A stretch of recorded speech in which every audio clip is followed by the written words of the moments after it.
প্রিয় বন্ধুরা, আসসালামু আলাইকুম। আমি পড়ছিলাম মাসুদ রানা সিরিজের একটি বই, নাম সেই কুয়াশা, প্রথম খণ্ড। শুরু করছি পঞ্চম অংশ। 8। ঘাড়ের উপর প্রচণ্ড এক রদ্দা মেরে নিগ্রো খুনিকে অজ্ঞান করে ফেলল কুয়াশা। বাঁধন খুলে এরপর তাকে শুইয়ে দিল মেঝেতে। গা থেকে খুলে নিল জ্যাকেট, গলা থেকে স্কার্ফ। একটা টুপিও পাওয়া গেল জ্যাকেটের ভিতরের পকেটে। ওটা মাথায় দিল। চোখে দিল খুনির কালো সানগ্লাস। কয়েক সেকেন্ডের জন্য নিগ্রোটার সঙ্গী সাথীকে ধোঁকা দেবার জন্য এ সাজই যথেষ্ট। হাতের ছড়িটা বাড়তি বোঝা হতে পারত, তবে ওটা ভাঁজ করে পকেটে রেখে দেয়া যায়। তাই করল কুয়াশা। ছড়িটা আসলে বাড়তি সাপোর্ট। ওটা ছাড়াও প্রায় স্বাভাবিকভাবে চলাফেরা করতে পারেও, পারে দৌড়ঝাঁপ করতেও। অসুবিধে হয় না একটুও। রানাকে সতর্ক করে দিয়েও স্বস্তি পাচ্ছে না ও। বুঝতে পারছে তিনজন প্রফেশনাল খুনির সঙ্গে কিছুতেই পেরে উঠবে না বিসিআই এজেন্ট। সাহায্য প্রয়োজন হবে ওর। তাই তৈরি হচ্ছে কুয়াশা। ক্লোজিটের কাছে গেল। ভিতরে বন্দি নবদম্পতির উদ্দেশ্যে বলল, এখানেই থাকো তোমরা, কোনো আওয়াজ করো না। খুব শীঘ্রই হোটেলের লোকজন এসে উদ্ধার করবে তোমাদেরকে। তার আগে যদি হইচই করো, ফিরে আসবো আমি। বিপদ হবে তোমাদের। ক্লিয়ার? অস্পষ্ট স্বরে কিছু বলল যুবকটি ভিতর থেকে। ইতিবাচক জবাবই হবে। ঘুরে কামরার দরজার দিকে এগোলো কুয়াশা। বেরিয়ে এলো করিডোরে। দ্রুত পা চালিয়ে পেরিয়ে এলো মেইন এলিভেটর। করিডোরের শেষ প্রান্তে সার্ভিস এলিভেটরের সামনে পৌঁছে থামল। দরজার উপরের ইন্ডিকেটর 2-এ স্থির হয়ে আছে। তার মানে এই এক্সিটের খুনি জায়গা মতো অপেক্ষা করছে রানার জন্য। নিজের পিস্তল জ্যাকেটের ডান পকেটে ঢুকিয়ে রাখলো কুয়াশা। ডান হাতও ঢোকালো ভিতরে। বাম হাতে টিপে দিল এলিভেটরের বোতাম। 2 নম্বরের আলো নিভে গেল। উপর দিকে উঠতে শুরু করেছে এলিভেটর। স্লাইডিং প্যানেলের দিকে পিঠ দিয়ে দাঁড়ালো ও। দরজা খোলার পর ওর চেহারা যেন দেখতে না পায় ভিতরের আরোহী। কয়েক সেকেন্ড পর মৃদু আওয়াজ হলো পিছনে। এলিভেটর পৌঁছে গেছে 5 তলায়। স্লাইড করে দরজা পুরোপুরি খুলে যাওয়া পর্যন্ত অপেক্ষা করলো কুয়াশা। তারপর পাই করে ঘুরে দাঁড়ালো। হাতে বেরিয়ে এসেছে পিস্তল। কিন্তু হতাশ হতে হলো ওকে। কেউ নেই ভিতরে। এলিভেটরে উঠে পড়ল। 3 তলার বোতাম চাপল। স্যার, 213-র ওই লোকটা। ইয়ারপিসে এখনো শোনা যাচ্ছে অপারেটরের কণ্ঠ। কাউকে পাঠান ওখানে। আমি অ্যাম্বুলেন্সের জন্য ফোন করছি। ওর সম্ভবত হার্ট অ্যাটাক হয়েছে। ফোনের লাইন নিথর হয়ে গেল। এরপর ভেসে এলো ডায়াল টোন। তবে গোলমাল শুরু হয়ে গেছে নিচতলায়। দরজার পাশে অবস্থান নিয়েছে রানা। হাতে ওর সিগ সাওয়ার পিস্তল। ছিটকেনি খুলে দিয়ে অপেক্ষা করছে। মিনিট খানেকের পরেই ছুটন্ত পদশব্দ শোনা গেল করিডোরে। কয়েক মুহূর্ত পরে ঝড়ের বেগে কামরায় ঢুকলো একজন বেলবয় আর একজন ওয়েটার। থ্যাঙ্ক গড, দরজা খোলা ছিল। কথাটা বলতে বলতে থমকে গেল দুজনে। পিছনে পিস্তলের হামার টানার শব্দে জমে গেছে। ধীরে ধীরে ঘুরে দাঁড়ালো ওরা। মুখোমুখি হলো রানার। রিল্যাক্স, কারো কোনো ক্ষতি হবে না। ওদের দিক থেকে দৃষ্টি না সরিয়ে দরজা বন্ধ করলো রানা। আমার কথা যদি শোনো আর কি। তুমি? বেলবয়ের দিকে ইশারা করলো। ইউনিফর্মটা খুলে ফেলো। আর তুমি? ওয়েটার, ফোন করো নিচে। অপারেটরকে বলো ম্যানেজারকে উপরে পাঠাতে। ভয় পাবার ভান করবে। বলবে কিছুই ধরার সাহস পাচ্ছ না। তোমার ধারণা আমি মারা গেছি। বুঝতে পেরেছ? মাথা ঝাঁকালো লোকটা। পিস্তল দেখে আত্মারাম খাঁচা ছাড়া হয়ে গেছে। তাড়াতাড়ি ফোনের কাছে গিয়ে ডায়াল করলো নিচে। ভয় পাবার ভান করতে হলো না। আসলেই ভয় পেয়েছে। অক্ষরে অক্ষরে মেসেজটার পুনরাবৃত্তি করলো। ইউনিফর্ম খুলে ফেলেছে বেলবয়। বাড়িয়ে ধরল রানার দিকে। ওগুলো নিল, পরে ফেললো দ্রুত হাতে। ঠিক মতো ফিট করলো না, তবে কিছু করার নেই এ মুহূর্তে। ওয়েটার লোকটা অনেক মোটাসোটা, তার পোশাক রীতিমতো ঢলঢল করবে ওর শরীরে। টুপিটাও। বেলবয়ের দিকে হাত বাড়ালো। বিরক্তি না করে মাথা থেকে টুপি খুলে দিল বেলবয়। ওটাও পড়ল রানা। ভয়ার্ত চোখে ওর দিকে তাকিয়ে আছে ওয়েটার। ফোনে শেষবারের মতো আরতিশ ছাড়ল, প্লিজ তাড়াতাড়ি ম্যানেজারকে আসতে বলো বলো এখানে। ইশারায় তাকে রিসিভার নামিয়ে রাখতে বলল রানা। তাকালো বেলবয়ের দিকে, বলল, ক্লোজিটটা কোথায় জানো তো? ঢুকে পড়ো ওখানে। একটু দ্বিধা করলো বেলবয়। রানা চোখ রাঙাতেই সাহস হারালো। সুরসুর করে গিয়ে ঢুকে পড়ল ক্লোজিটে। দরজা টেনে দিয়ে ছিটকিনি আটকে দিল রানা। বেলবয়কে বলল, একদম বামে সরে যাও, তারপর টোকা দাও পাল্লায়। কয়েক মুহূর্ত পরে মৃদু টুকটুক শোনা গেল ক্লোজিটের পাল্লায়। আদেশ পালন করেছে বেলবয়। ডান দিকটায় একটা গুলি করল রানা। বলল, ওটা বুলেট ছিল। যদি কথা না শোনো, পরের গুলিটা ক্লোজিটের বাম দিকে ঢুকবে। বুঝতে পেরেছ? যাই ঘটুক, ভিতরে চুপচাপ বসে থাকবে তুমি। মুখ দিয়ে একটা শব্দ যেন না বেরোয়। ও মাই গড! হালকা গোঙানি শোনা গেল ভিতর থেকে। তবে রানা নিশ্চিত, ভূমিকম্প হলেও মুখ দিয়ে আর কোনো আওয়াজ বের করবে না লোকটা। ওয়েটারের দিকে ফিরল, জিজ্ঞেস করল, স্টেয়ারকেসটা কোন দিকে? এলিভেটরের পাশে, কাঁপা কাঁপা গলায় বলল ওয়েটার। রুম থেকে বেরিয়ে ডানে ঘুরতে হবে, করিডোরের একেবারে শেষ মাথায়। আর সার্ভিস এলিভেটর? ওটাও শেষ মাথায়, তবে বামের করিডোরে। মন দিয়ে শোনো কি করতে হবে, বলল রানা। খুব শীঘ্রই ম্যানেজারের পায়ের আওয়াজ শুনতে পাবে তুমি। একা আসবে না, সঙ্গে আরও লোক থাকবে তার। আমি দরজা খুলে দেয়া মাত্র লাফ দিয়ে রুম থেকে বের হবে তুমি। চেঁচাতে শুরু করবে, যত জোরে পারো। তারপর আমার সঙ্গে দৌড়াতে শুরু করবে করিডোর ধরে। ক্রাইস্ট, কি বলবো আমি? বলবে যে এখানে আর থাকতে চাও না তুমি, পালিয়ে যেতে চাও। এইসব আর কি। মনে হয় না খুব একটা কষ্ট হবে চেঁচাতে। কিন্তু কোথায় যাব আমি আপনার সঙ্গে? ঘরে আপনার বউ আর দুটো বাচ্চা আছে। খুব ভালো, বাড়িতে। ঘরে আমার বউ আর দুটো বাচ্চা আছে। খুব ভালো, বাড়িতেই চলে যাব তাহলে। কি? লোকটার চমকে ওঠাকে পাত্তা দিল না রানা।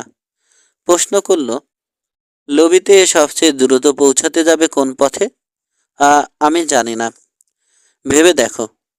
এলিভেটরে তো অনেক সময় লাগার কথা। সিঁড়ি দিয়ে যেতে হবে। তাহলে সিঁড়িটাই ব্যবহার করো। বাইরে পায়ের আওয়াজ আর উত্তেজিত কণ্ঠ শোনা গেল।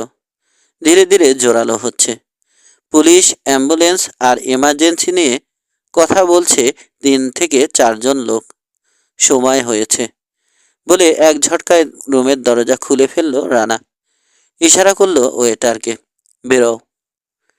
3 তলায় এলিভেটরের দরজা খুলে যাবার সময় পিছন দিকে সেধিয়ে গেল কুয়াশা। পিস্তল তাক করে রাখলো দরজার দিকে, কিন্তু সতর্কতার প্রয়োজন ছিল না। ওপাশে কেউ নেই। সন্তপনে করিডোরে বেরিয়ে এলো ও। তীক্ষ্ণ দৃষ্টি বোলালো চারদিকে। সামনে দেয়াল ঘেঁষে পড়ে আছে একগাদা ট্রে টেবিল, তাতে বিভিন্ন রুম থেকে আসা ব্রেকফাস্টের উচ্ছিষ্ট। স্প্রিং লাগানো 2 পাল্লার একটা মেটাল ডোর আছে এই ফ্লোরে। বৃত্তাকার 2টো কাঁচ লাগানো আছে ওতে। সাবধানে দরজার দিকে এগোলো কুয়াশা। কাঁচ ভেদ করে উকি দিল অন্য পাশে। হ্যাঁ, এবার দেখা যাচ্ছে খুনিকে। চশমাওয়ালা লোক, 2 নম্বর খুনি। ফোন বুথ থেকে একে নিগ্রোর সঙ্গে সংকেত বিনিময় করতে দেখেছ। 213 নম্বরে যাবার করিডোরের মোড়ে ঘাপটি মেরে অপেক্ষা করছে লোকটা। হাবভাবে চাঞ্চল্য লক্ষ্য করা যাচ্ছে। ঘড়ি দেখল কুয়াশা, 12টা 26। নির্ধারিত 15 মিনিট পেরিয়ে গেছে, তাই ব্যাটার এই অস্থিরতা। ডাইভারশন দরকার। আগুন হলে সবচেয়ে ভালো হয়। কাপড় বা কাগজের স্তূপে আগুন ধরিয়ে করিডোরের মাঝখানে ছুড়ে দিলে সেটা চমৎকার ডাইভারশন হিসেবে কাজ করবে। ব্যাপারটা রানারও জানা থাকার কথা। কি করছে ও? জবাবটা পরক্ষণে পাওয়া গেল। করিডোরের ওপাশে খুলে গেল মেইন এলিভেটরের দরজা। কলকাকলি করতে করতে বেরিয়ে এলো তিনজন লোক। প্রথম প্রথম জনকে চেনে কুয়াশা, ডে শিফটের ম্যানেজার। তার সঙ্গে কালো ব্যাগ আর স্টেথোস্কোপ সহ একজন মোটা মানুষ, ডাক্তার নিঃসন্দেহে। শেষজনের ইউনিফর্ম বলছে সে হোটেল সিকিউরিটি। হতচকিত খুনিকে পাশ কাটিয়ে এগিয়ে গেল তারা। করিডোর ধরে এগোতে থাকলো রান্নার কামরার দিকে। চোখ ঘোরাতেই স্টারকেসের দরজা খুলে যেতে দেখলো কুয়াশা। লম্বা চওড়া একজন লোক বেরিয়ে এলো করিডোরে, যোগ দিল চশমাওয়ালার সঙ্গে। 1 নম্বর খুনি। দ্বিতীয় মেইন এলিভেটরের দরজা খুলে গেল সেকেন্ডের ভগ্নাংশের ভিতর। সেখান থেকে দাড়িওয়ালা তৃতীয় খুনিও বেরিয়ে এলো। তিনজনের একত্র হয়ে সলাপ পরামর্শ করতে দেখল তিনজনকে একত্র হয়ে সলাপ পরামর্শ করতে দেখলো কুয়াশা। হঠাৎ লম্বুর হাতে বেরিয়ে এলো একটা গ্রেনেড। প্রমাদ গুনল ও। লোকগুলো মরিয়া। গ্রেনেড ফাটিয়ে খুন করতে চাইছে রানাকে। তাতে 2-4 জন নিরীহ মানুষ মারা গেলেও ক্ষতি নেই। কিছু একটা করা দরকার এখনই, কিন্তু কি? হঠাৎ চেঁচামেচির শব্দ শুনে চমকে উঠল কুয়াশা। 213 নম্বরের দরজা খুলে বেরিয়ে এসেছে একজন ওয়েটার। গলা ফাটিয়ে কি যেন বলছে। সবাইকে হতভম্ব করে দিয়ে আচমকা দৌড়াতে শুরু করলো সে। সঙ্গে ইউনিফর্ম পরা একজন বেলবয়ও আছে। ঘটনার আকস্মিকতায় সবাই হকচকিয়ে গেছে। 3 খুনি তাড়াহুড়ো করে পথ আটকাতে চাইল, কিন্তু তাদেরকে ধাক্কা দিয়ে সরিয়ে দিল পলায়নরত 2 হোটেল কর্মচারী। একজন ছুটে গেল সিঁড়ির দিকে, অন্যজন ঢুকে পড়ল এলিভেটরের ভিতরে। কেউ সংবিত ফিরে পাবার আগেই বন্ধ হয়ে গেল এলিভেটরের দরজা। শিট! চশমাওয়ালাকে চেঁচিয়ে উঠতে শুনল কুয়াশা। দ্যাটস ওয়াজ মাসুদ রানা। তাই তো, চমকে উঠল কুয়াশা। বেলবয়কে কেমন যেন অন্যরকম লাগলো না? রানাই ছিল ওটা। সবাইকে বোকা বানিয়ে চোখের সামনে দিয়ে সটকে পড়েছেও। দারুণ তো। God damn it! খ্যাপাটে গলায় বলে উঠল দাড়িওয়ালা। না, দাঁড়াও, বলে উঠল লম্বু। তাকিয়ে আছে এলিভেটরের কাউন্টারের দিকে। নিচে যাচ্ছে না ও, উপরে যাচ্ছে। হোয়াট? কুয়াশারও আরেক দফা চমকাবার পালা। উপরে যাচ্ছে মানে? রানা তো চাইলে এখন লোভী হয়ে অনায়াসে বেরিয়ে যেতে পারে হোটেল থেকে। উপরে যাচ্ছে কেন? জবাবটা আন্দাজ করতে পারল সঙ্গে সঙ্গে। ওর জন্যে যাচ্ছে। রানাকে ওপেন চ্যালেঞ্জ ছুড়ে দিয়েছে ও। পারলে 505 নম্বর কামরায় যেতে। সেটার জবাব দিতেই যাচ্ছে রানা। সিঁড়ি দিয়ে যাও, উত্তেজিত গলায় 2 সঙ্গীকে বলল দাড়িওয়ালা। আমি এখান থেকে কাউন্টারে নজর রাখছি। ও কোথায় থামছে সেটা রেডিওতে জানাবো তোমাদেরকে। ঝড়ের বেগে স্টারকেসের দিকে ছুটে গেল দাড়িওয়ালা আর লম্বু। বের করছি তোমাদের রেডিওতে জানানো, বিড়বিড় করল কুয়াশা। মেটাল ডোর ঠেলে বেরিয়ে এলো। দীর্ঘ পায়ে হাঁটছে চশমাওয়ালা খুনির দিকে। পায়ের শব্দে মাথা ঘুরিয়ে তাকালো লোকটা। পরিচিত পোশাক দেখে ক্ষণিকের জন্য ঢিল পড়ল সতর্কতায়। চেহারার দিকে তাকিয়ে পর মুহূর্তে আবার সচকিত হয়ে উঠল সে। তাড়াতাড়ি তুলতে শুরু করলো পিস্তল। কিন্তু বেচারাকে সেই সুযোগ দিল না কুয়াশা। 10 গজ দূর থেকে হাত বাড়ালো সামনে। হাঁটার ছন্দ বিন্দুমাত্র নষ্ট না করে ধূপ ধূপ শব্দে 2টো গুলি ছুড়ল। প্রতিক্রিয়ার কোনো সময়ই পেল না খুনি। লুটিয়ে পড়ল মাটিতে। নির্বিকার ভঙ্গিতে লাশটাকে টপকে এলো কুয়াশা। দ্বিতীয় মেইন এলিভেটরের দরজা খোলা। ঢুকে পড়ল ভিতরে। রওনা হলো 6 তলার দিকে। বেলবয়ের জ্যাকেট আর টুপি খুলে ফেলল রানা। ওগুলো ছুঁড়ে ফেলল এলিভেটরের কোনায়। 4 তলায় কয়েক সেকেন্ডের জন্য থামল এলিভেটর। তরুণী এক মেইড সহযাত্রী হলো ওর। হাত ভর্তি তোয়ালে। সন্দিহান দৃষ্টিতে কয়েক মুহূর্ত তাকিয়ে থাকলো ওর দিকে। তবে ব্যাপারটা বেশিক্ষণ স্থায়ী হলো না। 5 তলায় নেমে গেল সে। 7 তলার বোতাম চাপল রানা। ওটাই হোটেলের টপ ফ্লোর। কিছুক্ষণের মধ্যে পৌঁছে গেল ওখানে। দরজা খুলতেই 2জন শুভেচ্ছী ভদ্রলোক ঢুকলো ভিতরে। গেল বছরের লাভ ক্ষতি নিয়ে আলোচনা করছে। ব্যবসায়ী নিঃসন্দেহে। এক পলকের জন্য তাকালো তারা ওর দিকে। দৃষ্টিতে বিতৃষ্ণা ফুটল। দোষ দিতে পারল না রানা। জঘন্য দেখাচ্ছে ওকে। টকটকে লাল দু চোখ, মুখ ভর্তি খোঁচা খোঁচা দাড়ি, পোশাকও অবিন্যস্ত। ছড়ি, আমি নামবো এখানে, বলল রানা। দুই ব্যবসায়ীকে পাশ কাটিয়ে বেরিয়ে এলো এলিভেটর থেকে। লম্বা করিডোরটা শূন্য, কাউকে দেখা যাচ্ছে না আশপাশে। ডান দিকে একেবারে শেষ প্রান্তে রয়েছে দুই পাল্লার মেটাল ডোর। সার্ভিস এলিভেটরের সামনে একটা পাল্লা মৃদু কাঁপছে। বেল্টে গোজা সিসাওয়ারের বাটে হাত দিল রানা, সতর্ক। বাসন কোষণের ঝনঝনানি শোনা গেল দরজার ওপাশ থেকে। সার্ভিস ট্রেনে নিয়ে যাচ্ছে কেউ। শরীরটায় একটু ঢিল দিল রানা। শত্রুপক্ষের লোকজন এভাবে শব্দ করবে না। বাম দিকের একটা কামরা থেকে একজন ক্লিনিং লেডিকে বেরিয়ে আসতে দেখল। কামরা পরিষ্কার করেছে। ক্লিনিং কার্ট ঠেলতে ঠেলতে এগিয়ে আসছে ওর দিকে। বুড়ো কুচকে কয়েক সেকেন্ড মহিলার দিকে তাকিয়ে থাকলো। নিশ্চিত হলো সত্যি ক্লিনিং লেডি, কুয়াশার পাঠানো দ্বিতীয় কোনো খুনি নয়। ঠোঁট কামড়ালো রানা। 505 নম্বর সুইটে যেতে হবে ওকে। সরাসরি 6 তলায় নামেনি, উঠে এসেছে 7 তলায়।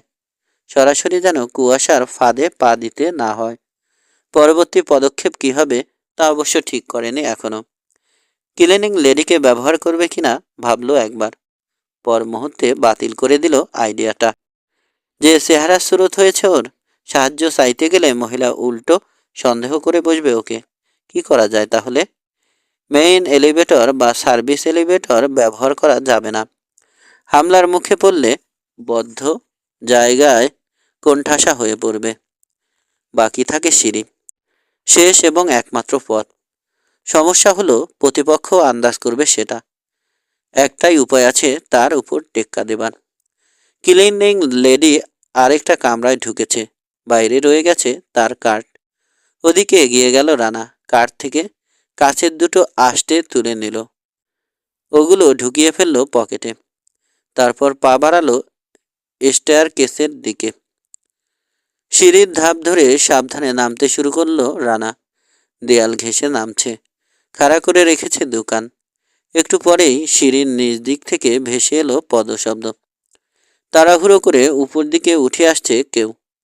রেলিংয়ের কাছে এসে উকি দিল ও। পলকের জন্য একটা ছায়া দেখা গেল দ্রুত উঠে আসছে উপরে। পকেট থেকে একটা আষ্টে বের করলো রানা। লোকটা 1 ফ্লোর নিচে থাকতে ছুড়ে দিল ওটা 2 রেলিংয়ের ফাঁক দিয়ে।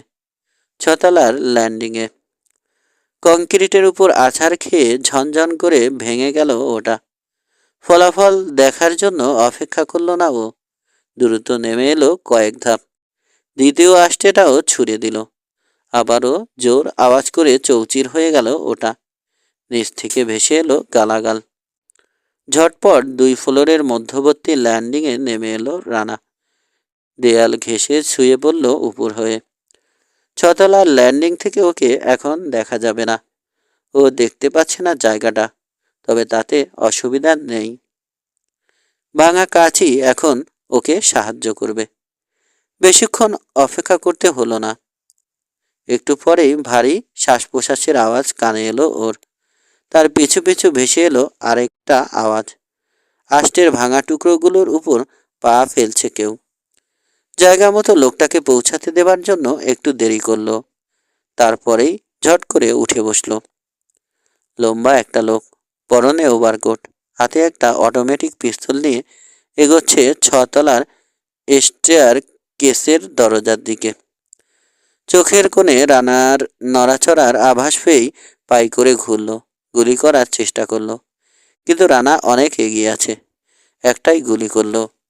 বুলেটের আঘাতে দেয়ালের উপর আছড়ে পড়ল লম্বু। স্থির হয়ে গেল মুহূর্তের মধ্যে। উঠে দাঁড়ালো রানা, নামতে শুরু করলো সিঁড়ি বেয়ে। আধা আধি যেতেই প্রচণ্ড আওয়াজে কেঁপে উঠল ও। হাত থেকে ছিটকে পড়ে গেল পিস্তলটা। চমকে উঠে নিচে তাকালো।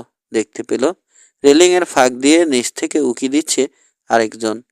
বেটে খাটো, মুখ ভর্তি দাড়ি। এর হাতে আরেকটা অটোমেটিক। ব্যারেল দিয়ে ধোঁয়া বেরোচ্ছে। সেফ কপাল।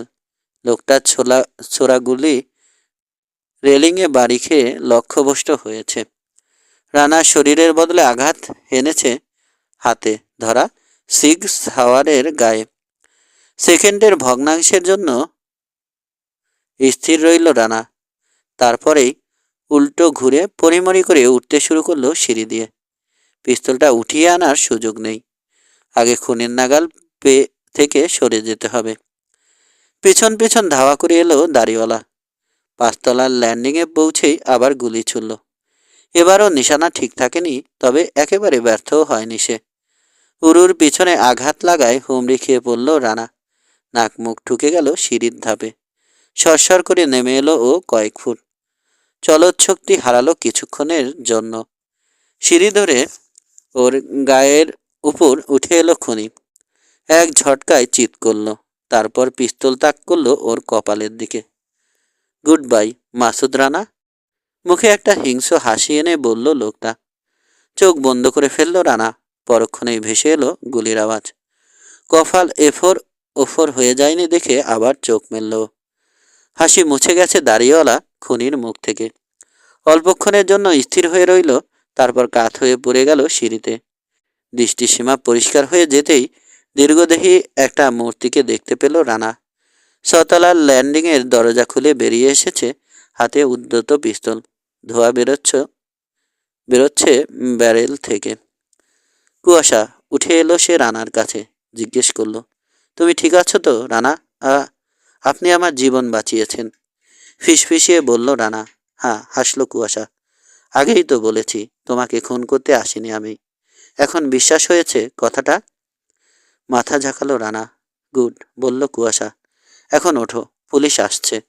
তার আগেই সরে যেতে হবে আমাদেরকে এখান থেকে। এতক্ষণে খেয়াল করলো রানা, দূরে কোথাও সাইরেন বাজছে। স্টেয়ারকেসের নিচ থেকে হই হল্লা শোনা গেল। হোটেলের লোকজন সম্ভবত উঠে আসছে খোঁজখবর নিতে। কষ্টের শিষ্টে উঠে বসল রানা। দাঁড়াতে গিয়ে পড়ে গেল হুড়মুড় করে। একি, তুমি তো দেখছি আহত। রক্ত দেখে বলে উঠল কুয়াশা। পায়ে গুলি লেগেছে, হাঁটতে পারবো বলে মনে হচ্ছে না, বলল রানা। তাড়াতাড়ি রানার উরু পরীক্ষা করলো কুয়াশা। বলল, সিরিয়াস কিছু না, গুলি বেরিয়ে গেছে মাংস ভেদ করে। ব্যান্ডেজ আর ওষুধ লাগালে ঠিক হয়ে যাবে দুদিনে। নিজের রুমাল দিয়ে ক্ষতটা বেঁধে দিল। ওঠো এবার, আমি তোমাকে সাহায্য করছি। পালাতে হবে আমাদেরকে। কেন? আমি তো কিছু করিনি। তারপরেও পুলিশ তোমাকে আটক করবে, মানে যতক্ষণ সবকিছু পরিষ্কার না হচ্ছে আর কি। 4জন খুনি ব্যর্থ হয়েছে, তার মানে এই নয় যে আরো লোক পাঠাবে না ওরা। পুলিশ কাস্টাডিতে কাউকে বাগে পাওয়া কত সহজ, তা আশা করি বুঝিয়ে দিতে হবে না তোমাকে। কিন্তু কেন, কেন আমাকে খুন করতে চাইছে ওরা? আপনিই বা আমাকে সাহায্য করছেন কেন? সবকিছু বলবো, কিন্তু এখন নয়। আগে নিরাপদ কোনো জায়গায় যাওয়া দরকার। রানাকে উঠে দাঁড়াতে সাহায্য করলো কুয়াশা। নিজের কাঁধে ভর দিতে দিল। হোটেল থেকে বেরোনোর সব রাস্তা এতক্ষণে বন্ধ হয়ে গেছে। কুয়াশা শঙ্কিত গলায় বলল রানা। ওহো, মাথা নাড়ল কুয়াশা। একটা রাস্তা এখনো আছে, আমি ছাড়া কেউ জানে না সেটা। কোথায়? ছাদে। এই বিল্ডিং আর পাশের বিল্ডিংটার মধ্যে একটা কমন এয়ার ডাক্ট আছে, ওটা ব্যবহার করব আমরা। ওপাশের বিল্ডিংয়ে পৌঁছে গেলে বেরিয়ে পড়তে অসুবিধা হবে না। পিছনের গলিতে গাড়ি আছে আমার। এয়ার ডাক্টের কথা কিভাবে জানেন আপনি? ওয়াশিংটনে এটাই আমার থাকার জায়গা রানা। কি ধারণা তোমার সবার চোখ এড়িয়ে কিভাবে আসা যাওয়া করা যাবে সেসব না জেনেই সিলেক্ট করেছি হোটেলটা? আর কিছু বলল না রানা। কুয়াশার কাঁধে ভর দিয়ে উঠতে শুরু করলো সিঁড়ি ধরে। ছাদের দিকে যাচ্ছে। ওর নীরবতা লক্ষ্য করে কুয়াশা বলল, তুমি কি এখনো আমাকে অ্যারেস্ট করার কথা ভাবছো? হ্যাঁ, স্বীকার করলো রানা। কিন্তু আপনি আমার জীবন বাঁচিয়েছেন। তার প্রতিদান হিসাবে আর কিছু না হোক, আপনার বক্তব্য শুনবো আমি। যা কিছু ঘটে গেল এই হোটেলে, তাতে মনে হচ্ছে সব কথা না শুনলে বিরাট ভুল হবে। খুব ভালো সিদ্ধান্ত, হাসল কুয়াশা। নয়, কেবিনটা মেরিল্যান্ডের প্রত্যন্ত এলাকায়, পাটুক্সটেন্ট নদীর ধারে। 3 দিকে জংলা, অন্যদিকে পানি, একেবারে বিচ্ছিন্ন একটা জায়গা। আশপাশের 2-4 মাইলের ভিতর আর কোনো ঘরবাড়ি নেই। পুরানো আমলের একটা ভাঙাচোরা কাঁচা রাস্তা দিয়ে কেবল পৌঁছানো যায় ওখানে। সেফ হাউস হিসেবে রানা ব্যবহার করে এই কেবিন। কাগজে কলমে জায়গাটার মালিক রসায়নের এক প্রফেসর, প্রবাসী বাংলাদেশি তিনি। জর্জটাউনে ইউনিভার্সিটিতে অধ্যাপনা করেন। জীবনে কোনোদিন এখানে পা রাখেননি। বেলা ৩টায় ওখানে পৌঁছলো রানা আর কুয়াশা। সঙ্গের পুরনো আমলের টয়োটা সেডান গাড়িটা লুকিয়ে ফেললো ঝোপঝাড়ের ভেতর। ঢেকে ফেললো গাছের ডাল আর পাতা দিয়ে। তারপর পা রাখলো কেবিনে। ভেতরটা সুন্দরভাবে সাজানো, কাঠের গুঁড়ি দিয়ে তৈরি ভারী বিম আর পুরু দেয়ালের সঙ্গে মানানসই ফার্নিচার শোভা পাচ্ছে ঘর জুড়ে। সামনের কামরায় সোফা আর ইজি চেয়ার মুখ করে রাখা হয়েছে পুরনো আমলের পাথুরে ফায়ার প্লেসের দিকে। জানালায় ঝুলছে গ্রামীণ চেকের পর্দা। একপাশের দেয়াল ঢাকা পড়ে গেছে মেঝে থেকে ছাদ পর্যন্ত উঁচু বুক সেলফের আড়ালে। প্রতিটা তাকে সাজিয়ে রাখা হয়েছে নানা ধরনের বিষয়বস্তুর উপর অসংখ্য বই। চমৎকার, কেবিনের উপর নজর বুলিয়ে মন্তব্য করল কুয়াশা। ম্যান্টেলের উপর দেশালাই পাবেন, বলল রানা। ফায়ার প্লেসে লাকড়িও আছে। আগুন জ্বেলে ফেলুন, আমি খাবার দাবারের ব্যবস্থা দেখছি। বাহ, সব দেখছি রেডি। এটাই এ কেবিনে থাকার একমাত্র নিয়ম। যাবার সময় ফায়ার প্লেস পরিষ্কার করে নতুন লাকড়ি রেখে যেতে হবে। দেশালাই নিয়ে হাঁটু গেড়ে বসলো কুয়াশা। কিছুক্ষণের মধ্যেই ধরিয়ে ফেললো আগুন। মৃদু তাপ ছড়াতে শুরু করলো ফায়ার প্লেস। উরুর ক্ষত থেকে রক্তপাত বন্ধ হয়েছে। আড়ষ্ট হয়ে আছে জায়গাটা, কিন্তু হাঁটতে পারছে এখন রানা। খুঁড়িয়ে খুঁড়িয়ে চলে গেল কিচেনে। খাবারের ক্যাবিনেট আর ফ্রিজ খুলে দেখলো কয়েকদিন চলবার মতো শুকনো খাবারের অভাব নেই। সন্তুষ্ট হয়ে স্টোভ জ্বাললো, তাতে চড়িয়ে দিল পানি। তারপর ফিরে এলো বসার ঘরে। কুয়াশা একটা ইজি চেয়ার নিয়ে বসে পড়েছে ফায়ার প্লেসের সামনে। ঘরে একটা গ্যাস চালিত হিটার আছে, পুরো কেবিনকে তাপ যোগায়। ওটা চালু করলো রানা। তারপর এগিয়ে গেল কুয়াশার দিকে। এখন আপনার সঙ্গে কথা বলতে পারবো না আমি, বলল রানা। শরীরে শক্তি পাচ্ছি না একদম, বিশ্রাম প্রয়োজন। ঘুম থেকে উঠে না হয় বসা যাবে একসঙ্গে, কি বলেন? আমার কোনো আপত্তি নেই, বলল কুয়াশা, কিন্তু তোমার পায়ের চিকিৎসা দরকার। ফার্স্ট এইড কিট আছে এখানে, পানিও গরম দিয়েছি। ক্ষতটা পরিষ্কার করে মলম ব্যান্ডেজ লাগিয়ে নেব। আমি সাহায্য করব? দরকার নেই, নিজেই পারবো। আপনি বিশ্রাম নিন। কিছু মনে করবেন না, আমি বেডরুমটা নিচ্ছি। আপনাকে সোফায় শুতে হবে। আঙুল তুলে একটা আলমারি দেখালো রানা। ওর ভিতর বালিশ কম্বল পাবেন। খিদে পেলে কিচেনে শুকনো খাবার আছে। আমাকে নিয়ে ভেবো না, বলল কুয়াশা, তুমি যাও। ঘুম থেকে উঠে আপনাকে পাবো তো এখানে? সন্দিহান গলায় বলল রানা। হাসলো কুয়াশা। তেমন কোনো ইচ্ছে থাকলে তোমার সঙ্গে এত ঝামেলা করে দেখা করতে আসতাম। তা অবশ্য ঠিক, স্বীকার করলো রানা। ঠিক আছে, কয়েক ঘন্টা পর দেখা হবে আবার।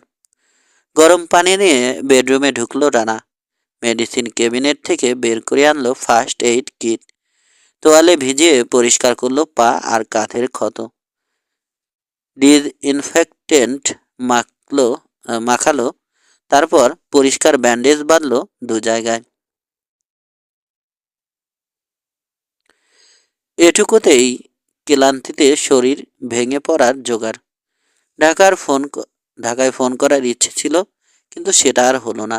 শুয়ে পড়ল, তলিয়ে গেল অতল ঘুমে। মৃদু চরচর শব্দে ঘুম ভেঙে গেল রানার। দীর্ঘদিনের অভিজ্ঞতা আর ইনস্টিক্টের বশে সতর্ক হয়ে গেল মুহূর্তে। বালিশের তলায় গোজা সিক্স হাওয়ারটা চলে এসেছে হাতে। আলতোভাবে একটা পা ঝুলিয়ে দিয়েছে বিছানার বাইরে। গোলমালের আভাস দেখলেই গড়ান দিয়ে মেঝেতে নেমে যাবার জন্য প্রস্তুত। কিন্তু ও ছাড়া আর কেউ নেই কামরায়। উত্তর পাশের জানালা গলে চাঁদের আলো ঢুকছে ভিতরে। সাদাটে একটা আভায় ম্লানভাবে আলোকিত হয়ে আছে চারপাশ। অদ্ভুত সুন্দর পরিবেশ। ক্ষণিকের জন্য মনে পড়ল না কোথায় আছে। গভীর ঘুম থেকে জাগলে এমনটা হয় মানুষের। মেঝেতে পা ঠেকানোর সঙ্গে সঙ্গে অবশ্য ফিরে এলো সব স্মৃতি। বিছানার কিনারে পা ঝুলিয়ে উঠে বসল। হাতঘড়ির লিউমিনাস ডায়ালে চোখ বোলালো রানা। ভোর 4:15 বাজে। প্রায় 13 ঘন্টা ঘুমিয়েছে ও। ক্লান্তি তো কমেই নেই, মনে হচ্ছে যেন বেড়ে গেছে আরো। ঘাড় আর পায়ের আড়ষ্টতাও কমেনি। গলা শুকিয়ে খসখসে হয়ে আছে। কিছুক্ষণ চুপচাপ বসে রইল। স্বাভাবিক হবার চেষ্টা করছে। ঘর ভীষণ ঠান্ডা হয়ে আছে। হিটার কাজ করছে না বোধ হয়। পিস্তল নামিয়ে রেখে দু হাতের তালু ঘষল। ম্যাসাজ করলো শরীরের এখানে ওখানে। তারপর উঠে দাঁড়ালো। দরজা খুলে কেবিনের সামনের কামরায় উকি দিল রানা। কুয়াশা জেগেছে। হাত ছোঁয়া হয়ে আছে ফায়ার প্লেসের সামনে ইজি চেয়ারে। হাতে ধুমায়িত মগ। মাঝে মাঝে চুমুক দিচ্ছে তাতে। চরচর শব্দটা আসছে ফায়ার প্লেস থেকে। নতুন লাকড়ি চড়িয়েছে কুয়াশা। আগুনের তাপে শব্দ করে ফাটছে ভেজা কাঠ। Good morning. বেডরুম থেকে বেরিয়ে এসে বলল রানা। অভ্যাসবশত কোলে রাখা পিস্তলের দিকে হাত চলে যাচ্ছিল কুয়াশার। মাঝপথে থামালো নিজেকে। ঘাড় ফিরিয়ে হাসলো। Good morning Rana. ঘুম ভাঙিয়ে দিয়েছি নাকি? ইজি চেয়ারে সোজা হয়ে বসলো। আপনি ভাঙাননি, ভাঙিয়েছে ঠান্ডা। ব্যাপার কি? হিটারটা বন্ধ হয়ে গেছে। ও, গ্যাস বোধ হয় শেষ। বাধ্য হয়ে নতুন লাকড়ি চড়াতে হয়েছে ফায়ার প্লেসে। ঘুমাননি? ঘুমিয়েছি, তবে তোমার মতো না। বাইরে একটা চোখ রাখতে হয়েছে সারাক্ষণ। দরকার ছিল না। এই কেবিন পর্যন্ত আমাদেরকে ট্র্যাক করা খুব কঠিন। তাও কখন কি ঘটে যায় তা তো বলা যায় না। যারা আমাদের পিছনে লেগেছে তাদেরকে ছোট করে দেখার উপায় নেই। শুনবো সবই, তার আগে একটু শরীর গরম করার দরকার। আপনার হাতে কফি নাকি? ও, কিচেনের কিচেনে পানি গরম করে রেখেছি। বানাতে পারবে নাকি আমি বানিয়ে আনবো? না না, আমিই পারবো। কিচেনে চলে গেল রানা।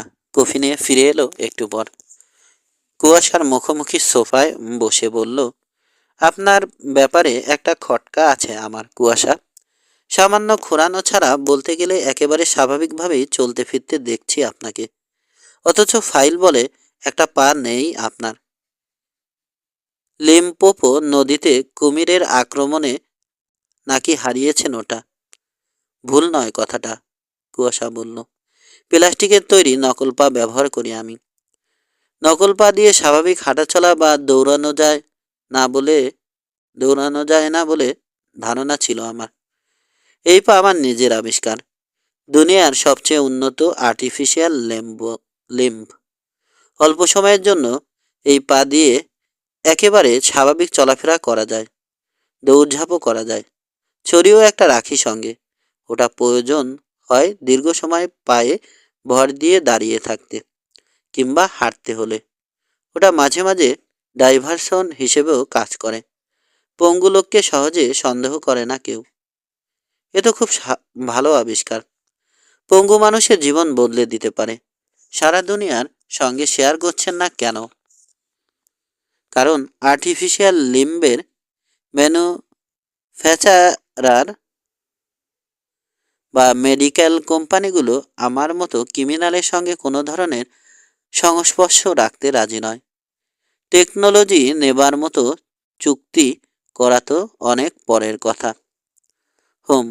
এনিওয়ে, আপনার যদি আপত্তি না থাকে এবার আমরা কাজের কথা বলতে পারি কুয়াশা। আপনি ডাকাটা বাদ দেয়া যায় না, বলল কুয়াশা। তুমি করে ডাকলে আমি খুব খুশি হব রানা। দুঃখিত, শান্ত গলায় বলল রানা।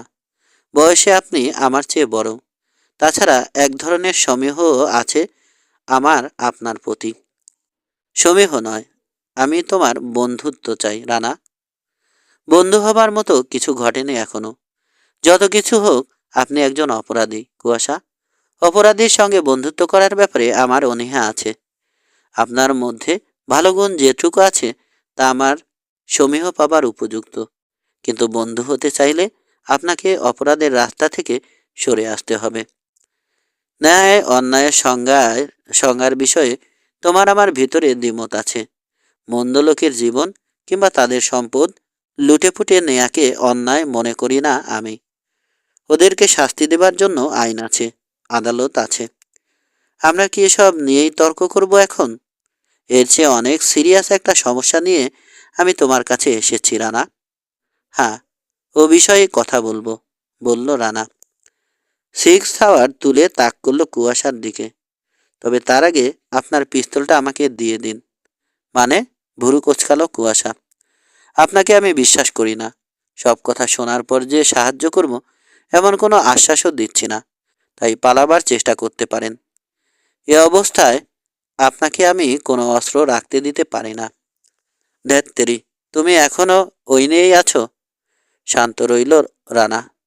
পিস্তলটা কুয়াশা। তার আগে আমার কাছ থেকে কোনো রকম সহযোগিতা পাবেন না। মুখ দিয়ে বিরক্তির সূচক একটা শব্দ করল কুয়াশা। বুঝতে পারছে টলানো যাবে না রানাকে। কি আর করা, কাঁধ ঝাঁকিয়ে পিস্তলটা বাড়িয়ে ধরল। ওটা নিয়ে কোমরে গুজে রাখলো রানা। নিজেরটাও নামিয়ে রাখলো কোলের উপর। এবার আপনার কথা শুরু করতে পারেন, বলল ও। এসবের প্রয়োজন ছিল না, অসন্তুষ্ট শোনালো কুয়াশার কণ্ঠ। আমার মতে ছিল। যা হোক, কি বলতে চান বলুন। নাকি রাগ করে মুখে তালা আটবেন? কয়েক মুহূর্ত স্থির দৃষ্টিতে রানাকে দেখল কুয়াশা। তারপর দীর্ঘশ্বাস ফেলে হেলান দিল চেয়ারে। জিজ্ঞেস করল, ফেনিস নামে কোনো সংগঠনের নাম শুনেছ তুমি? একটু ভেবে নিল রানা। বলল, অনেক পুরনো একটা গুপ্ত সংঘ, তাই না? ভাড়াটে খুনির দল, রাজনৈতিক হত্যাকাণ্ডের এক্সপার্ট। কর্সিকার একটা কাউন্সিল ওদেরকে নিয়ন্ত্রণ করত। 50-এর দশকে সংঘটা বিলুপ্ত হয়ে গেছে বলে শুনেছি। হঠাৎ ওদের কথা কেন? সংঘটা বিলুপ্ত হয়নি রানা, গা ঢাকা দিয়েছিল আসলে। ইদানিংকালে আবার ফিরে এসেছে। এবার আগের চেয়েও কয়েক গুণ ভয়ঙ্কর হয়ে। পৃথিবীর বড় বড় সমস্ত দেশের সরকারে লোক ঢুকিয়ে দিয়েছে ওরা। নিয়ন্ত্রণ করছে টেররিস্ট আর অপরাধীদেরকেও। একটা কিছু উদ্দেশ্য আছে ওদের, সেটা পরিষ্কার নয় এখনো। আমেরিকার জয়েন্ট চিফ অব স্টাফ আর রাশিয়ার টপ নিউক্লিয়ার ফিজিসিস্ট খুন হয়েছে কিছুদিন আগে। দুটোই ওদের কীর্তি। কফির মগের উপর দিয়ে কৌতূহলী দৃষ্টিতে কুয়াশার দিকে তাকালো রানা। বলল, আমার কানে এসেছে ডক্টর ইভানোভিচকে আপনি খুন করেছেন। মিথ্যে কথা, দীর্ঘ কণ্ঠে প্রতিবাদ করল কুয়াশা। সব ফেনিসের চালাকি, ওরাই আমাকে ফাঁসিয়ে দিতে চেষ্টা করছে। ফেনিসের খবর আপনি জেনেছেন কিভাবে? ও জিজ্ঞেস করল, বিশ্বাসই বা করছেন কেন? যে লোক আমাকে এসব বলেছে তাকে অবিশ্বাস করবার কোনো কারণ নেই। তাছাড়া আমাকে সবকিছু খুলে বলার পরপরই তাকে খুন করা হয়েছে। কোনো রকমে প্রাণ নিয়ে পালিয়ে এসেছি আমি। কে এই লোক? লিও ভাদিম, কেজিবির প্রাক্তন ইনফরমেশন গ্যাদারার। কপালে ভাঁজ পড়ল রানার। ভাদিমের ব্যাপারে জানা আছে ওর। কর্নেল ভাদিম আপনাকে ফেনিসের ব্যাপারে বলেছে? হ্যাঁ, বেসিক্যালি ও নিজেও সংঘটার সদস্য ছিল। কামন রানা, ভালো করে ভেবে দেখো। ডক্টর ইভানোভিচকে কেন খুন করব আমি? আমি আমার তিনি আমার গুরু ছিলেন। বাবার মতো সম্মান করতাম তাকে। আমি বরং তার খুনির ব্যাপারে খোঁজখবর নিচ্ছিলাম। সেটা পছন্দ হয়নি ফেনিসের। আমাকে মিথ্যে অভিযোগ ফাঁসিয়ে অভিযোগে ফাঁসিয়ে দিয়েছে। খুন করবার চেষ্টা করেছে। এরা অত্যন্ত ভয়ঙ্কর রানা। নিজেদের অস্তিত্ব লুকিয়ে রাখার ব্যাপারে বাড়াবাড়ি রকমের সতর্ক। কাউকে থ্রেট মনে হলেই সরিয়ে দিচ্ছে দুনিয়া থেকে। গতকাল ওরাই তোমাকে খুন করবার জন্য হিট টিম পাঠিয়েছিল। কারণ ওরা জানতো আমি তোমার সাহায্য নেবার সিদ্ধান্ত নিয়েছি। খবরটা হজম করার জন্য একটু সময় নিল রানা। কেন যেন অবিশ্বাস করতে পারছে না ও কুয়াশার কথা। একটু পর জিজ্ঞেস করলো, ঠিক কি বলেছে আপনাকে লিও ভাদিম? সংক্ষেপে মস্কোর সেই সন্ধ্যার কথা খুলে বলল কুয়াশা। শেষে যোগ করলো, বুঝতেই পারছো ব্যাপারটা খুবই সিরিয়াস। অভিযোগ গুরুতর, তাতে সন্দেহ নেই। মাথা ঝোঁকালো রানা। কিন্তু প্রমাণ কোথায়? বিভিন্ন দেশের সরকারে ফেনিসের লোক বসে আছে বলছেন। কিন্তু এসব কথা তো অতীতে বহু সংগঠনের ব্যাপারে শোনা গেছে। কখনোই খুব বেশি সত্যতা পাওয়া যায়নি। অন্তত ফেনিসের ব্যাপারে সত্যতা পাওয়া যাবেও না। কেউ মুখ খোলার চেষ্টা করলেই তাকে সরিয়ে দিচ্ছে ওরা। জেনারেল ওয়ার্নার আর ডক্টর ইভানোভিচ তার উজ্জ্বল প্রমাণ। একটা ব্যাপার আমার মাথায় ঢুকছে না, সরকারকে না হয় জায়গা মতো লোক বসিয়ে নিয়ন্ত্রণ করা সম্ভব, টেররিস্টদেরকে কিভাবে করছে? এ কথা বলবেন না যে দুনিয়ার সমস্ত সন্ত্রাসীদেরকে ওরা সৃষ্টি করেছে। তা বলছি না, তবে নিয়ন্ত্রণ কিভাবে করা হচ্ছে তা আন্দাজ করতে পারি। টাকা টাকা দিচ্ছে ওরা সবাইকে। টেররিস্টরা টাকার উৎস নিয়ে কখনো মাথা ঘামায় না, পেলেই খুশি। বিনিময়ে যোগানদাতার কথাও শুনবে। কিন্তু দুনিয়া জুড়ে অস্থিরতা সৃষ্টি করে কী লাভ হচ্ছে ওদের? আমার কোনো ধারণা নেই। বাদিমও বলতে পারেনি। ও শুধু বলেছে কর্সিকায় গেলে এর জবাব মিলতে পারে। কর্সিকা কেন? ওখানে জন্ম হয়েছিল ফেনিসের। হয়তো, বাধা দিয়ে বলল রানা। কিন্তু আমি যতদূর জানি 40-এর দশকে ছড়িয়ে পড়েছিল ওরা। টাকার বিনিময়ে রাজনৈতিক হত্যাকাণ্ড ঘটাতো। কন্ট্যাক্ট নিত লন্ডন, নিউ ইয়র্ক কিংবা বার্লিন থেকে। আন্তর্জাতিক ট্রাফিকের কেন্দ্রবিন্দু ওসব জায়গা। এখনও কর্সিকায় ওদের ঘাঁটি আছে বলে মনে হয় না আমার। তারপরেও ওখানে কোনো না কোনো সূত্র থাকতে বাধ্য। কর্সিকায় এক কর্সিকার এক কাউন্ট গিলবার্তো বারেমির হাতে জন্ম হয়েছিল সংঘটার। আজ পর্যন্ত এই একটা নামই নিশ্চিতভাবে জড়ানো গেছে ফেনিসের সঙ্গে। ওর সঙ্গে কারা ছিল, কোথায় গেছে ওরা, এসব কর্সিকায় গেলে জানা সম্ভব। এ কাজের জন্য সাহায্য চাইছেন আমার? জিজ্ঞেস করলো রানা। ফেনিসের ব্যাপারে তদন্ত করতে, ওদেরকে ঠেকাতে? হ্যাঁ, মাথা ঝাঁকালো কুয়াশা। কেন সাহায্য করব আপনাকে সেটা বলতে পারেন? বাঁকা সুরে বলল রানা। যাই ঘটাক ফেনিস, যত ষড়যন্ত্রই আটুক আপনাকে কিংবা আর যাকেই ফাঁসাক, তা নিয়ে আমার মাথা ব্যথা কিসের? মাথা ব্যথাটা নিজের জন্যই হওয়া উচিত রানা, গম্ভীর গলায় বলল কুয়াশা। ওদের হিট লিস্টে এখন তোমার নামও উঠে গেছে। যতক্ষণ না ওদেরকে ধ্বংস করতে পারছো ততক্ষণ কিছুতেই তোমার পিছু ছাড়বে না ফেনিস। কিন্তু না, এ যুক্তি দেখিয়ে তোমাকে দলে টানতে চাইছি না আমি। আমি যুক্তি দেখাবো মানবতার, ন্যায়ের। পুরো দুনিয়ার জন্য ফেনিস একটা অভিশাপ রানা। তুমি আমি ছাড়া ওদের বিপক্ষে দাঁড়াবার মতো কেউ আর বেঁচে নেই এ মুহূর্তে। সারা দুনিয়ার জন্য লড়বেন আপনি? বিশ্বাস করি না। কেন? আমি অমন লোক নই। কেন আমি অমন লোক নই?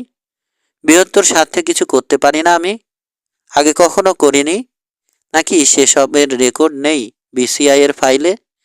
হ্যাঁ, ব্যক্তিগত একটা স্বার্থ আছে আমার। ডক্টর ইভানোভিচের খুনিদেরকে শাস্তি দিতে চাই।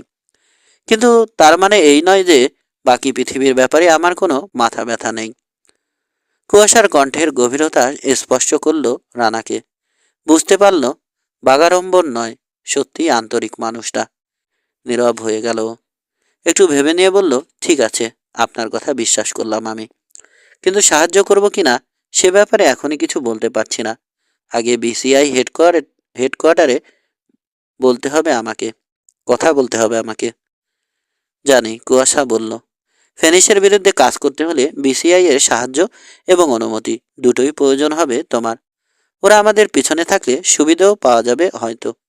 সেজন্যই সরাসরি তোমার সঙ্গে যোগাযোগ না করে মেসেজ পাঠিয়েছিলাম ওখানে।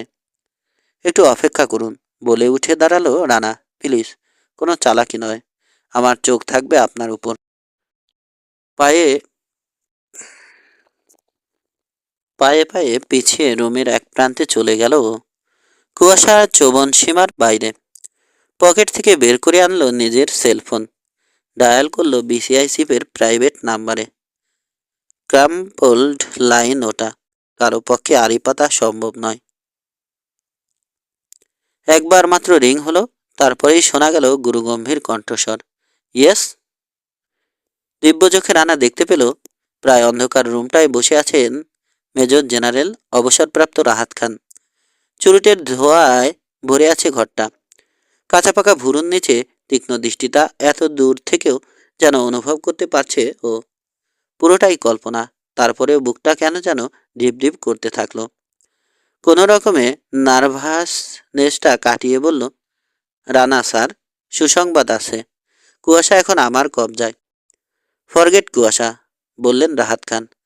সিরিয়াস শোনাচ্ছে তার গলা। কি ঘটেছে ওখানে বলো তো? আমেরিকানরা এভাবে ক্ষেপে উঠেছে কেন? ক্ষেপে উঠেছে? দ্বিধান্বিত গলায় বলল রানা। হ্যাঁ, তোমার নামে হুলিয়া জারি করেছে এফবিআই। পুরস্কার ঘোষণা করেছে গ্রেপ্তার করবার জন্য। কি? কেন? বিশ্বাস করবে কিনা জানি না, তিক্ত গলায় বললেন রাহাত খান। জেনারেল গেগরি ওয়ার্নারকে খুনের অভিযোগ আনা হয়েছে তোমার বিরুদ্ধে। জয়েন্ট চিফ অব স্টাফকে? চমকে উঠল রানা। এতক্ষণে বুঝতে পারল কুয়াশার কথার গুরুত্ব। পেল ফেনিসের ক্ষমতার প্রমাণ। এসব মিথ্যে স্যার, তা আমরা সবাই জানি, কিন্তু কথা হলো কেন ফাঁসাচ্ছে তোমাকে? কার বাড়া ভাতে ছাই দিয়েছ তুমি?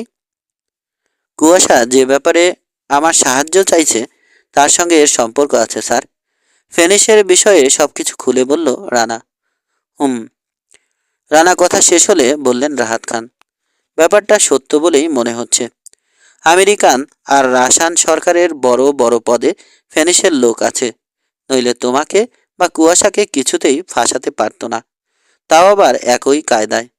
তোমাদেরকে সরাবার জন্য যেরকম মরিয়া হয়ে উঠেছ ওরা, তাতে তো আর কিছু ভাবা চলে না। কি করব তাহলে স্যার?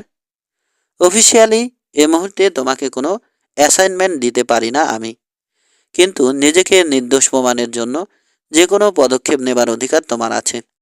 তাতে যদি একটা গুপ্ত সংগঠনের বিপক্ষে লড়তে হয়, লড়বে না? চিফের ইশারা বুঝে নেয়া কঠিন নয়। বলল, কুয়াশার ব্যাপারে কি করব স্যার? যদি বলেন তো ওকে বাংলাদেশে পৌঁছে দিয়ে কাজে নামতে পারি। তোমার কি সেরকমই ইচ্ছে? একটু দ্বিধায় পড়ে গেল রানা। শেষ পর্যন্ত সত্যি কথা বলল, না স্যার, ও নির্দোষ। ফেনিসের বিরুদ্ধে লড়াইয়ে যদি আমার পাশে থাকে তাহলে সুবিধে হবে। সমস্যা একটাই, কাজ শেষে, মানে যদি শেষ করতে পারি আর কি, ও আবার গায়েব হয়ে যাবে। ওটা ঠেকানো যায় না? কি জানে স্যার, জেলে পাঠানো হবে না, এ ধরনের প্রতিশ্রুতি দিলে হয়তো বা আত্মসমর্পণ করবে। আমি শিওর না। কুয়াশাকে জেলে পাঠানোর ইচ্ছে আমারও নেই। ওর মতো প্রতিভাকে 14 শিখের পিছনে আটকে রাখলে দেশের কোনো উপকার হবে না। তার চেয়ে যদি ওকে শুধরে নিয়ে কাজের সুবিধা দেয়া যায়, তাতেই সবার লাভ। তাহলে কি করব স্যার? ব্যাপারটা আপাতত তোমার হাতে ছেড়ে দিচ্ছি রানা। বিসিআই এর জন্য এ মুহূর্তে কুয়াশার চেয়ে তোমার গুরুত্ব অনেক বেশি। মিথ্যে অভিযোগ নিয়ে তুমি পালিয়ে বেড়াও, তা চাই না আমরা কেউই। নিজেকে নির্দোষ প্রমাণের জন্য কি করবে, কাকে সঙ্গে নেবে, সেটা তোমার ব্যাপার। বুঝতে পেরেছি স্যার।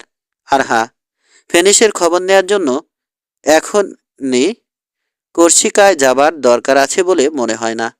আগে আশপাশে খোঁজ নাও। আমেরিকায় যদি ওদের সামান্যতম চিহ্নও থাকে, সেটা জর্জ বলতে পারবে। এ পরিস্থিতিতে সাহায্য করতে পারবে ও। যোগাযোগ করো ওর সঙ্গে। ন্যাশনাল আন্ডার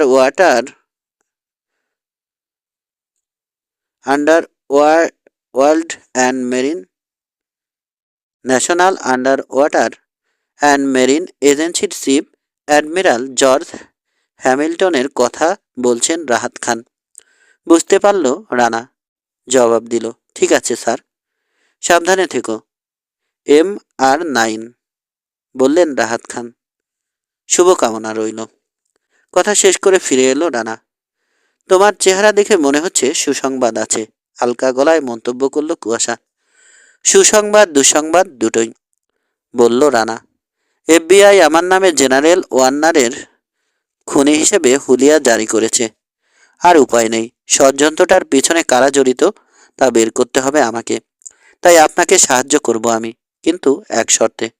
আপনাকে কথা দিতে হবে কাজটা শেষ হলে আমার সঙ্গে ফিরে যাবেন দেশে।